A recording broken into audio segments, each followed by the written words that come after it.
Good morning, Delaware. Hi. Hey, everybody. how are we doing? What's We got Mark on the board today. Is it like a belated April Fool's today? Is that really? Is that what's happening? You can tell when Mark's on the board, everything's all screwy. What's happening? Is my intro done yet? Good morning. Yes, it Welcome. is. This is Off the Shelf with Delaware County District Library. But this is not the energy that we give. We don't give NPR energy. We give WDLR energy. Yeah. That's right. Yeah. We can go, yes, hello. Or we go, hey, baby, what's up? This show's already turning a different direction. You never know. You This is never what happens know. when Gage isn't here. I know, right? Well, that is the voice of my lovely co-host, Molly Meyers Labadie, Deputy Director of the Delaware County District Library. Good morning. Everyone. Hello, hello. Our guest this morning is Miss Karen Cowan, the president of the illustrious Friends of the Delaware County District Library. Best friends group ever for the best library ever. Yes. Best ever for the best. Best of the best. Yes. Don't mess with Best. success. There we go. Good Now I morning. feel like getting best into like every sentence I say because they're the best. Yeah. Exactly. Exactly. There you go. Well, on this beautiful Friday morning, happy. There's so many things to celebrate. Happy Good Friday if you celebrate. It's not raining. Happy not raining if you celebrate. It's not raining. Yes, happy. I think we're in Passover, Ramadan. I mean, there are just so many things happening. So I hope It's a that great you're time of having celebration. a wonderful day. And spring. And spring. And spring. flowers. Goodness, all of these wonderful things. Well, as we always begin our program, we like to talk a little bit about books. Books. Molly, I hear you have a maybe not like what Not my somebody normal would call topic. fun, but you said But it is was fun. Yeah. So what are you Yes. reading? So I am reading a book about economy, the economy. Wow. I know. I am pretty random in my readings if you all haven't figured that out yet. It's either like pure romance or economy. There we go. So I have picked a book change it this up. time that's been on my list forever. I meant to read it when it came out in 2020 when most people read it. It's called Post-Corona, From Crisis to Opportunity by Scott Galloway. And Scott... One, he has a really good voice. He's one of those nonfiction writers who makes it entertaining. He has a good sense of humor. He's also pretty humble. He talks in this book a lot about where he's been wrong in his economic predictions. And I think a really good economist is aware that they're not going to get it right. Well, it's that's about guessing, Yeah. right? Sure. So The this science of book guessing. was written during the time we were all home. Work from home was big, the economy was changing, and he was trying to predict what we were going to come out like. Talking about the work from home shift. His idea, though, is that not that COVID changed us, but that it accelerated a change that was already coming in society. Oh, sure. And I think he really was onto something, and a lot of his facts have proven true. But reading this in 2023 versus when everybody else read it in 2020 or 2021 is really interesting because some of the things that he thought was going to tank has not tanked. Some of the things that he thought was going to go to the top has not. And some of them have done better than he expected. So this is a real sort of, are we all work from home? Well, we've definitely become sort of a hybrid. Some of us can't. If you work in a public library, we serve people. We Right. look at people. So I go into work every day. But I have sisters who'll never return 5 days a week. You know, the interesting thing is I read this book. I was fascinated the whole time. I don't really follow the stocks and things. So I was like, yeah, Amazon stocks. Go, Scott. I have no idea what you're talking about. But then when I was done, I was sort of like, so has anybody evaluated this recently? And the cool thing is if you read Post-Corona, then Google and look up Scott's webpage, which is profgalloway.com, because he wrote an article this February, so just a couple months ago, called Post-Corona. Oh, neat. Where he judges his own book. Oh, that's cool. And he talks about what he got right, what he got wrong, where his expectations. He really thought we were going to prioritize schools. And he saw the struggles we were going to have with them, but some of his guesses with the schools were a little off. He talked about where we are with education. He has charts on there that shows like Exxon, really dropped during COVID. We weren't driving. And Zoom really went high, right? He shows where it has flopped back the other way. Yeah. So he's lots of charts, lots of diagrams that are nice for those of us who don't read economy. I was entertained this whole book. I did it on audio, and you actually, if you go to his website, can listen to him read his articles. So you Wow. don't actually have to read economy yourself. And so I could knit and do other things. But for someone who doesn't read economic books, trust me, it's going to be a long time. I think my last one was Freakonomics. How many years ago was that written? Right. This is an easy one to kind of read, to kind of get an idea of what's happening in the world of economics, how it works. And again, I really like his sense of humor, how humble he is, that he admits he's wrong in things, and kind of introduces to us how our world is changing and looking at it, not through our own individual lives, but that bigger picture going on. I think it's a good point that you mentioned that you listened to an audiobook because I have found that when I listen to nonfiction in audio, it helps me understand. Also, that's my learning style, but it helps me understand so much better because then I don't have to have my mind trip over the big words. I just let somebody else say them. And I also don't like get the glassy eyed, like what is happening. It's just the reader adds just a better layer to it so that my understanding is, coming in a little bit better. So let me impress you with my mother's reading. When she's got a book club, which she does like 5,000 of them, I can't keep up, Mom. I can't keep up with your reading.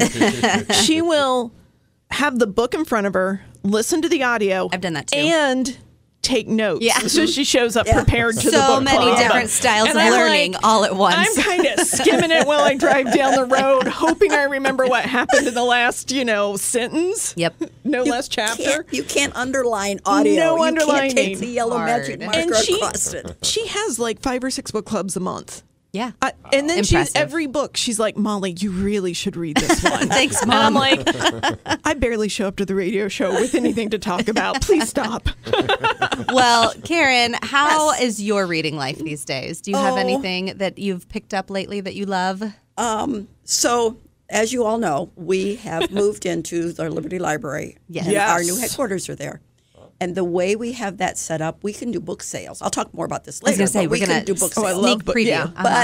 But so we have shelves that have alphabetical order for our fiction books rather than boxes that do fiction and nonfiction and sometimes don't know the difference. Good luck. So we're putting books on the shelves, the first books we put on the shelves, and I'm just kind of shelving and I'm looking, and under the F's, I see about 6 or 7 books by Dick Francis. Now, if you don't know Dick Francis, he's a writer from London, from England, who talks about steeplechase racing, which I had no idea what it is, but I've been reading this guy for years. And I, first of all, see all of those books together in the F's on our shelves, which made me so happy. Yeah, makes your heart happy. And so I said to the people there, I'm going to take these. And they said, don't take all of them. So I took some of them home and binge read Dick Francis, and then I brought them back and took the rest of them home. I'm in the process of binge reading Dick Francis. I love him. I love the way he writes, and it's about things I don't know anything about, so it's kind of fun to learn about this kind of stuff. And he was a jockey. And then he became a best-selling author. So he knows of which he talks. He's passed away. I think his son has taken over writing some of his books. But if you want to do a binge read, I did 3 books in a weekend. Goodness. I love that. I'm on number 7 right now. So I'm exhausting my supply at the You and friend's Mom room. need to do a book club. Oh my God. I was like in heaven. And I ran out and I said, I need to go back and get more. I have a whole bunch of books waiting to read, but I'm like, I'm going to finish these Dick Francis books. And they're really good. So if you want something that's not going to take a lot of energy to read, but are good reads and you're going to learn something, Dick Francis, any of his books, they're murder mysteries. He's got 42 of them, I think. Wow. Some of them are recurring characters. Some of them aren't. He talks about things like transporting horses. And this is a story about transporting horses in trucks. Like, seriously? That could be a story? It is. Yeah. So he does a lot of really cool things. And that's what I'm reading because I didn't have the energy to read anything like economics. But I am going to tell my It's grandson. actually a really fun one. I'm going to tell my grandson about that. He's graduating with a degree in economics from Ohio State. Well, and it'll be interesting. I'd love to hear his take on that. I will. And I love hearing people who know it versus me being like, thank you for talking about the word economics. Yeah, exactly. This is fun. Well, that's a great review. I am excited to look up his tome of writings. They're in the library. Lots of them. And the friends room. Lots of them. Right. I have a feeling, Dick Francis, you can also get on Hoopla I bet and you Libby. could. I bet you could. Libby. For Oh, us I'm that getting them off of listen, Libby all the time. Yeah. Well, my book this week is Stardust by Neil Gaiman. And this was one that my personal book club had selected. Every year we do as the anniversary of the book club, we do a book that was also made into a movie. Yes. So we do both the book and the movie. And then during the book club, we discuss both. And we do it in comparison. And I did not know of the Stardust movie, which came out in, I think it was 1997, something with a 7. And it features Claire Danes. It features, there is a wonderful Robert De Niro scene in it. And so it's got a whole bunch of names in it. I knew nothing of it, but my book club was very aware of it. I love Gaiman. And so So what I decided to do, because most of the people in my book club had seen the movie first, and they had very strong feelings about it, and then they were reading the book second. So I decided that I would read the book first, or listen to it, actually. Gaiman narrates it if you get the audiobook, and then I watched the movie second. The great thing is that there are about 5 different ways that you can consume the book. So you can get the book and just read it as it is. You can listen to the audiobook as narrated by Gaiman. You can listen to an abridged audio performance of it. That's a 4-hour multicast recording performance of it that won't be exactly the words of the book, but will be very close. And then I also picked up, he worked together with Charles Vess, an illustrator, to make an illustrated, not quite graphic novel, but an illustrated, annotated version of the book as well. So it has all of the text. I was looking at your book and thinking, that's much thinner than what I remember reading. Yeah. And so I think there are some passages that are left out, but it definitely, still has the original text that Gaiman put together. So here's the concept. The concept is that we're in an English village called Wall, and on the other side of this English village is the land of Fairy, the magical land of Fairy. And the English village is called Wall because it is surrounded by a wall, and it is the gate is guarded. And every 9 years, there is a market that comes right to the Wall, and that's when the people of Wall are allowed to leave and to go and walk amongst Fairy to shop the market. And in the very beginning of the book, you meet Dunstan, and he goes to the market and he meets a beautiful woman. And several months later, a baby arrives on his doorstep. And the baby actually arrives magically at the gate, and it has a little note, and it says "Delivered to Dunstan Thorne." And so he has a baby now.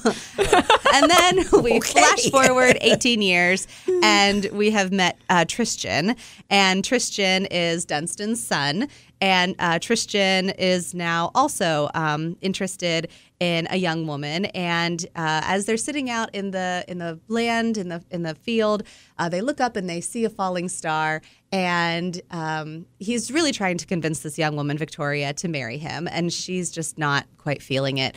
And he says, "I would do anything for you." And she says, "Oh, really?" And he goes, "I would go and I would catch that falling star for you." And she's like, "Oh, okay, sure." Well, he decides to leave the town. And his father, even though the gated town won't really, let anybody leave, the father kind of says, "Hey, you guys know where Tristan here came from, right?" And they're like, "Yeah." And so he's like, "Let him go back to, this space." And they're like, "Okay, fine." So then Tristan goes on this journey to find this fallen star.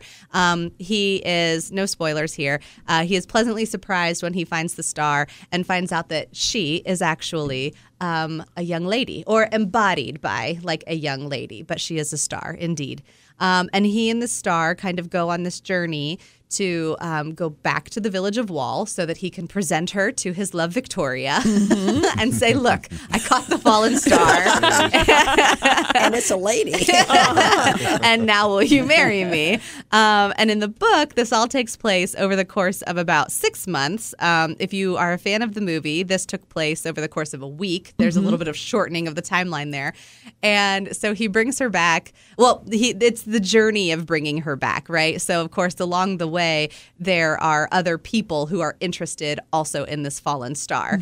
There is a family of 7 brothers who are interested in the falling star. There is a witch who is interested in the fallen star, because the legend has it that the heart of a fallen star, when turned to dust, has magical capabilities.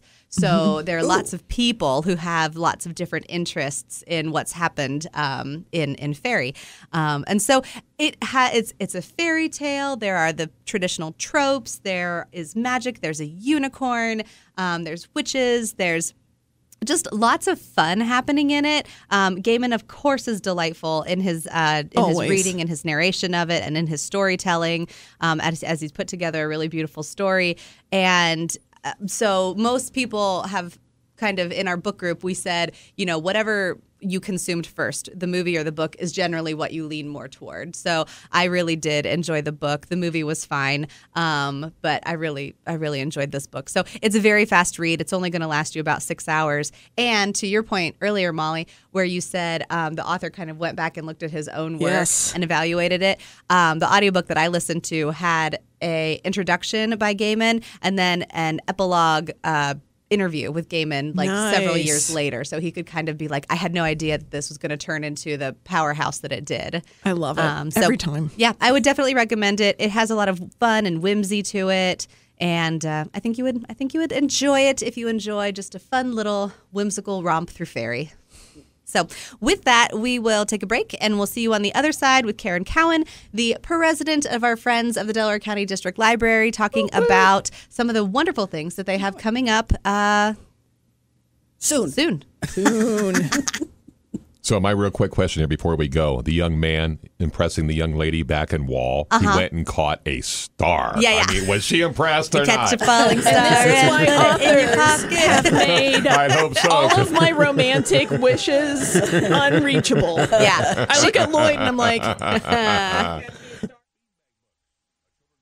Are you sure it's not going to be warmer than that today, Mark? Oh, might get 52 or 53, something like that. I'm going to need full do you remember sun that and 80s 75. day? Yeah. That 80s day. That 80s day was great. Easter is coming 60 on Sunday. Ooh, Okay. there we That's go. nice. Something to look forward to. Well, welcome back. You are listening to Off the Shelf. I'm your host, Nicole Fowles, with my co-host, Molly Meyers Labadie. Hello. Hello. In the studio with us today, we have President of the Friends of the Delaware County District Library, Karen Cowan. Karen, it's such a nice day to have you in our studio. Thank you. Thank you for inviting me. I need to come back more often. This is pretty cool. You got a lot of stuff happening. Let's start with the most recent thing that has happened that you teased in the first half of the show. You have a new office. We have a new office. We have said goodbye to Orange. We still love them. We'll do programs there, but we've moved to Liberty. Our room is absolutely gorgeous. Yes, it For is. those of you who have ever been in our garage at Delaware or our Orange room, this is like way high leagues above those rooms. We've got bookshelves. We look like we can have a book sale at any point in time. Yeah. We've got people sorting, putting on the shelves, as I said before. You can find Dick Francis under the Fs. You don't have to decide Right. whether he's fiction or nonfiction. And we've got the nonfiction. We've got them in categories. It's just a gorgeous room. We've got storage space, although we thought we had a lot of storage space, but we found out we have a lot of stuff. So that's always gonna have to- happens. Oh, I my know. goodness, yeah, and stuff in places that nobody knew we had stuff. But we're going to get organized. Yeah. And at some point, we're going to have a book sale there. We just haven't quite figured out when, where, all that kind of stuff. Right. And we can have more frequent because we don't have to worry about lugging boxes back and Yes. forth and packing and unpacking and finding strong people. And so it's really going to be very cool. And once we get it organized, it's going to be just really neat. It's a totally different kind of manpower. Absolutely. Yeah. Yeah. So basically, the Friends of the Library office used to be at the Delaware Library Orange branch. Now it's at the Liberty branch, which is located at Holman Stites Roads, and it's a 3-level building. If you haven't been there, we've been talking about it for months. You should you get need there. to go. It is gorgeous. Yes. So the Friends in the lower level have the entire footprint of, we have a courtyard. It's the footprint right under the courtyard that is their space. And there's just got those beautiful, and it's just got those beautiful shelves in there so that people can just walk in and browse. Yes. have And a we've great had day. people do that. When Yeah. we're down there sorting and stuff, people come, gee, can I look? And I'm like, I wish I had a cashier here and we could sell. Yeah. I mean, it's really pretty. It's very, very cool. Right. And looks very organized, and we're just very proud of it. And Yeah. we have a person who has taken control of that room, and she is going to be vicious as far as things sitting around. I love her. Yes. I love her. That's a good transition to talk about some of the things that people who volunteer with the Friends. What can they do? How do they get connected? We've got lots of things that you can do. Book sales are probably our number one. That's our number one fundraiser right now. And if you like to meet people, if you like to browse in the bookshelves, this is something that you can do. Just you come to our book sales. You can come help sort books. We have that going on both at Delaware and at Liberty. So all you have to do is go to www.delawarelibraryfriends.org. You will see our brand new, phenomenal, beautiful website that our publicity committee worked on for over a year, and it is just gorgeous. So go there and just sign up, say I'd like to volunteer, and somebody will contact you. We'll put you where, if you'd like to do fundraising, we're going to be doing some fundraising. We've got a committee that goes to various community events. We call them, and so you can go to the Powell Lollipops concerts and help give out books to the little kids, chamber meetings, those kind of community events. So we've got a lot of people out in the community. Our mission is to advocate for the library, and so we're out there advocating in a whole lot of different places. If you like to do advocating, if you want to go to lunch every once in a while, give us a call, sign up on our website. We'll put you in some places that you will have some fun, meet some really cool people, and do some really cool things for the library. Now, Karen, if you don't have, let's say, a lot of extra time to volunteer, are there ways that people can help support you supporting the library? Absolutely. We do take donations. We will happily take your donations. We do take donations. Again, on our brand new website, you can go in and donate. It's very easy. Yes. And I'm not sure if anybody knows, but we are still running our fundraiser for the Maker Studio at Liberty. If you haven't seen that, you need to go there. That is absolutely phenomenal. Also, with equipment that Delaware does not have, including this really cool black box that you can take pictures in, which I didn't know what it was until they explained it to me. So if you have like an eBay store or something, you can go in there and use it. I'm really excited about that. Yes. Or transfer things from one media to another. Right. But you can donate. You can become a member of the Friends, and a member of the Friends gets you discounts to various things, and also your dues help support us, which then we give money to the library. So which we are so grateful for, and we're working on getting you more. So our book sale, our Delaware book sale, did phenomenal. Yes, and so we're hoping that our book sales, especially with the new way we've got it at Liberty, those are going to be really cool, and people love books. So. Yes. Well, we've got about 2 minutes left, and I think in the 1 minute we want to talk about one of your upcoming sales, and then in the other minute, let's talk about one of your upcoming author visits. Okay, upcoming sale, media sale at Orange, April 29th, CDs, DVDs, all that kind of stuff. I'm going to talk about the book sale. It's March 19th and 20th at Delaware, the weekend of the Art Festival. Perfect. Good prices come. Lisa C. is coming June 14th. Lisa C. has, I think, 14, 15 books. She's a well-known author, writes kind of historical fiction, a lot about the Chinese culture, also some stuff about the Korean culture, women, empowering women, bonding between women. Going to be at Liberty, going to be June 14th. Doors open at 6. She'll be there at 6. She'll talk at 6:30. Tickets will be on Eventbrite. Probably at the beginning of June, end of May. Yeah, the Eventbrite event is listed, so you can go ahead and save that link whenever you find it, and it's listed on our website now, and then the tickets will go on sale very soon. Yeah. And finally, those of you who have young kids, look for our Young Writers Workshop in October. The reason I'm saying that is because we had a child who was at the Young Writers Workshop, the last one we had. She has written 6 books through that workshop. Yeah. They're all in the library. Her father has a friend who's a published author, and he looks at the published author friend and says, my daughter has 6 books in the library, and you only have 2. Oh, I think that's so cool. So we've got some phenomenal programs going. Media sale, book sale, Lisa C. Come and see the new library. Come and see our media room, and also check out the Maker Studio. You did all of that in less than 2 minutes. And I would like to do a quick shout out that if you'd like to donate books to the Friends of the library, we ask that you please bring those either to the Delaware or Liberty branch. It'll really help us out if you could bring them to those locations, because that's where we'll be able to sell them, and we don't have to transport them somewhere. So that's super helpful if you can do that, because we'd love to have all your books. Bring them in. It's spring cleaning time. Come on. And we may be doing a spring cleaning book gathering day at both of those places. So we haven't got it all organized yet. I'll talk to you guys about it, but where people can just drive through. We'll have people there, take them out of their trunks, and so, Love this idea. Yeah. Karen Cowan, a force of nature. I want to be her when I grow up. Such a good description. Thank you, as always, for being a guest on our program. Me. Molly, thank you for being our co-host. I love being here. Mark, always a pleasure with you on the board. Happy weekend. Have a happy weekend indeed. And until next week, we'll see you in the stacks.